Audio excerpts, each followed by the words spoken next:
हाँ, तो ये अपन 7 चैप्टर के बारे में बात करते हैं, कोऑर्डिनेट ज्योमेट्री के बारे में। ठीक है, तो अपन ने इसमें क्या क्या बात कर ली थी? अपन ने बात कर ली थी कि दो पॉइंट के बीच का डिस्टेंस निकालने का फॉर्मूला क्या होता है, x2 माइनस x1 का whole square plus y2 minus y1 का होल स्क्वायर का स्क्वायर रूट होता है। इस प्रकार की बातें अपन ने कर ली थी इसके अंदर। अब देखो आपको क्वेश्चन नंबर 7 किस प्रकार दिया गया है। आपको कहा गया है find the point on the x-axis which is equidistant from 2 minus 5 and minus 2 9। आपको क्या कहा?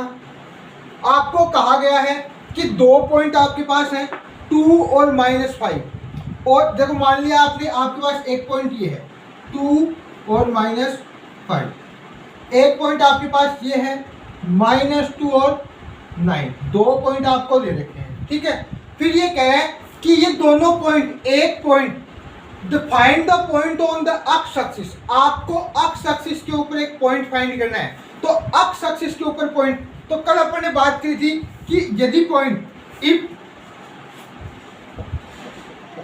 Point x,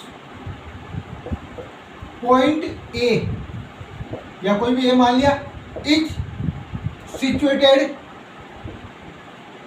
on x axis,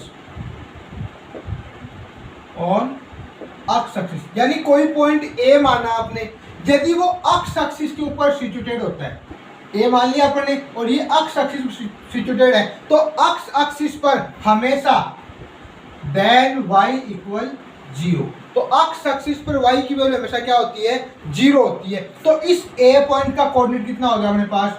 x x और 0। ए का कोऑर्डिनेट कितना हो गया? x और 0।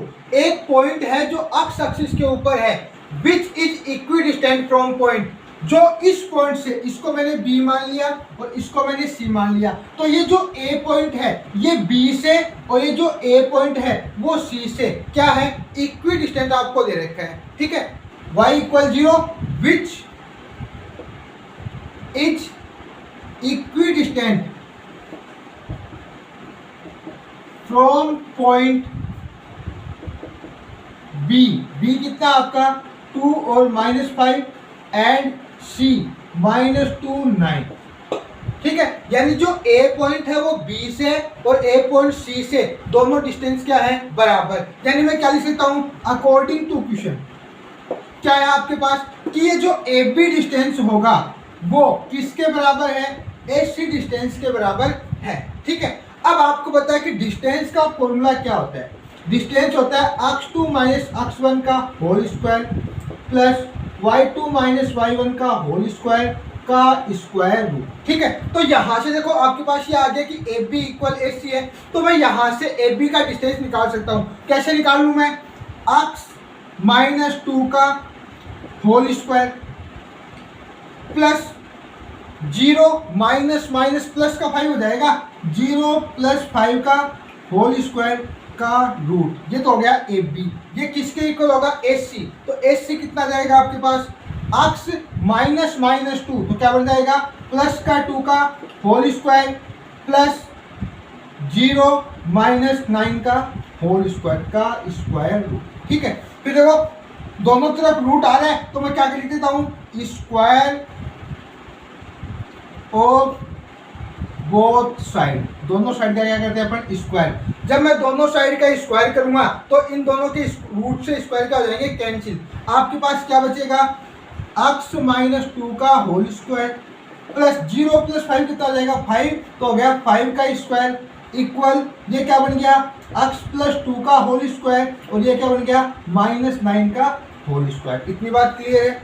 अब देखो इसका होल स्क्वायर खोलता हूं मैं। देखो a स्क्वायर माइनस 2ab, तो 2 2 जा 4x plus 25 equal x square plus 4x plus 4 और प्लस का 81। देखो x स्क्वायर क्या हो गया? कैंसिल। ठीक है, अब देखो सॉरी यहाँ पे प्लस का एक 4 भी था, प्लस 4 क्योंकि a square minus 2ab plus b square, इस प्लस के 4 से प्लस का 4 कैंसिल। देखो ये माइनस का 4x से प्लस का 4x इधर आएगा तो माइनस का 4x, यानी माइनस का 4x और माइनस का 4x माइनस का 8x इक्वल इधर कितना हो गया 81 माइनस 25।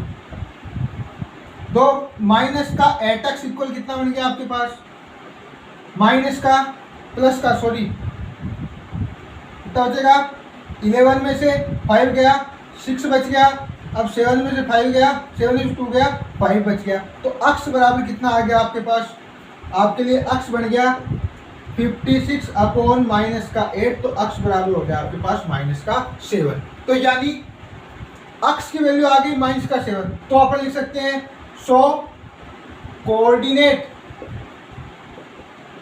Of A is -7 0। यही बात आपको बतानी है। समझ में आ गई बात, सही है यहाँ तक बात।